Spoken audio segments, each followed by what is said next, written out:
You've been thinking, well, that's never happened before. Ooh, such a potty mouth. I love it when you get all feisty. But I thought you said I could be the last man on earth and you still wouldn't fuck me. What's changed? Fuck you is an expression. I thought it was an action, or maybe a request.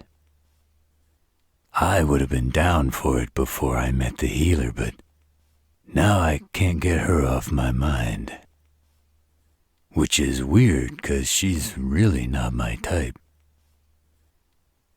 Did you decide Rav isn't worth the wait? Does he suck in bed? I could give him a few pointers. Overall, he's a pretty good guy. You shouldn't kick him to the curb just for that. This doesn't have anything to do with fucking? Oh yeah, I forgot. You've been holding out on him. Then why did you bring it up? Stop what? I'm not doing anything. I'm listening. Geez, Landry, you really should stay on topic. You're not making any sense. I don't know how Rav puts up with you. You want to go to the club? It's daytime. No one's there. If you want to get your groove on, I can play some music and you can dance here. You don't want to dance. Then why go to a dance club? Evidence, huh? Rav thought they might use the club if they couldn't enter the house. I asked him if I should search it, but he wasn't crazy about the idea. He felt the danger to you was too great. What is it with the two of you? He took your blood, but you haven't fucked. He's putting your comfort ahead of his life. You really should have given him a little something while you had the chance, just saying. None of my business. I'm risking my life here, Landry. The least you can do is listen to my opinion. You're attracted to him, but he won't do anything about it because of Addison. Addison. Now that was a piece of work right there. They'd been chasing Rav for months. If there's such a thing as a vampire groupie, then Addison was it. Rav wasn't interested. Then all of a sudden things changed and Rav couldn't keep his eyes off of Addison. He acted like they'd always been in love, and that just wasn't the case. I think someone shot him with Cupid's arrow. No, Cupid's arrow can't make you love someone. Love is deeper than just a flesh wound. Love is in your bones. It invades every fiber of your being. Cupid's arrow sends a shot of fuck lust straight to the groin. All the blood rushes to the erogenous zones and leaves your brain with barely enough sense to keep life support operating. Yeah, I know, Addison is dead. It knocked Rav for a loop, that's for sure. It was bad timing, too. The second interspecies war looked like it was going to come to an end. Rav had been the prince's right-hand man. They made a hell of a team. It was looking like the Ticks would be the supreme winner.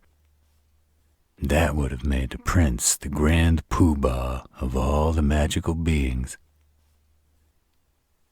After the mess with Addison, Rav took a sabbatical and Byron's father took his place. That family has no loyalty to anyone except themselves. Daddy dear couldn't even be concerned with the welfare of his future generation. He was selling logistical information to the highest bidder. By the time Rav pulled his head out and came back to help, the Ticks were lucky to maintain 4 seats on the Interspecies Council. The whole experience changed him in ways you can't imagine. He wouldn't even feed directly from a human afterward. He gets his sustenance from other magicals or from blood banks. That's why I just assumed he hadn't ever fed from you. He must have been in bad shape to accept your offer. He'd been hurt the night before, but still came to your rescue when Byron's crew lured you out of the house. And yet, you're holding out on the guy. I just don't get it. What's a guy gotta do to get a little gratitude from you? Okay. What at the club is so important? You were peeking in the rooms on the lower floor, looking for Rav's office. And you saw a group of guys talking in hushed whispers. Well, did you hear what they were saying? Things look bleak, but a plan is in place. Bleak is the name of one of the council members. Are you sure you heard the word bleak? Or could it have been a name? Bleak's plan is in place. Did you tell Rav about this? Okay then, once the sun goes down, we'll let him know. I don't know if we should leave the house. I'm getting the feeling this is bigger than Rav thinks, and that's bad. That's real bad. He's the strategist. I'm just the muscle. If we're dealing with more than just a tick coup, then other species could be involved. Species that aren't bound by the rotation of the sun. That's true. If we could get evidence, it might help Rav's case, but you're assuming he's going to get a fair trial. Don't screech like that. Hurting my eardrums won't change whether or not they got the cards stacked against him. Yeah, it would be good if we could figure out what he's up against. I think we have to assume the majority of the council is in on this. He's not doomed. As long as the prince can survive whatever they got planned for him, Rav will likely be okay.